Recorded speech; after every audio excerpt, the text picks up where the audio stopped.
Property पर, जो कि खाली प्रॉपर्टी है, जिसमें दो स्ट्रक्चर्स हैं जो कहीं पर भी ना तो किसी धार्मिक संरचना के रूप में रजिस्टर्ड हैं, ना ही किसी प्रकार से मान्यता प्राप्त है। उन स्ट्रक्चर्स को कुछ लोग मदरसा कहते हैं, कुछ लोग उसको नमाज स्थल कहते हैं, लेकिन उसका विधिक रूप से दस्तावेजों के अंतर्गत कोई अस्तित्व वर्तमान में नहीं है।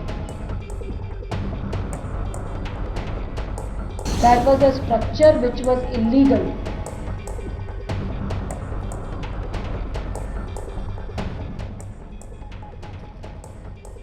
आठ फरवरी को हल्द्वानी के बनभूलपुरा क्षेत्र में हिंसा भड़कने के बाद जिला मजिस्ट्रेट ने 9 फरवरी को एक प्रेस कॉन्फ्रेंस की, जिसमें उन्होंने बताया कि अतिक्रमण विरोधी अभियान के लिए पूर्व सूचना दी गई थी। उन्होंने ये भी कहा कि 2 ध्वस्त संरचनाएं, जिन्हें कुछ लोग मदरसा कहते हैं, धार्मिक संरचनाओं के रूप में पंजीकृत नहीं थी। मेरा ये स्टोरी, ये बैकग्राउंड बताने का मकसद ये है कि ये कोई आइसोलेटेड एक्टिविटी नहीं थी, ये कोई एक ही परिसंपत्ति को टारगेट करके करी हुई एक्टिविटी नहीं थी। ये पूरे काफी लंबे समय से हल्द्वानी के अंतर्गत सरकारी परिसंपत्तियों को अलग अलग क्षेत्रों में बचाने का, सुरक्षित करने का, अतिक्रमण मुक्त कराने का अभियान चल रहा है।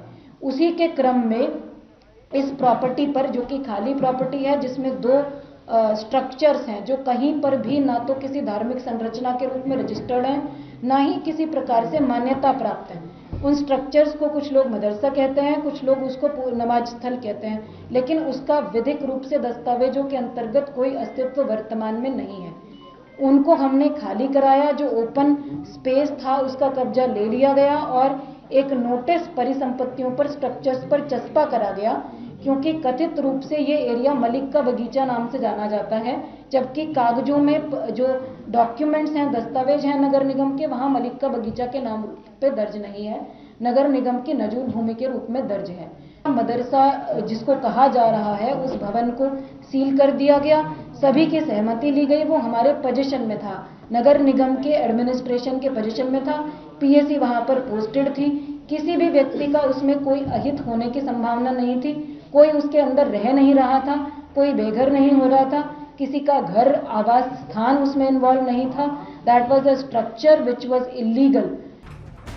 गौरतलब है कि हिंसा में 100 से अधिक पुलिसकर्मी घायल हुए हैं और 2 लोगों की जान चली गई है। इलाके में फिलहाल इंटरनेट सेवाएं निलंबित कर दी गई हैं और कर्फ्यू लगा दिया गया है। वहीं दंगाइयों को देखते ही गोली मारने के आदेश दिए गए हैं।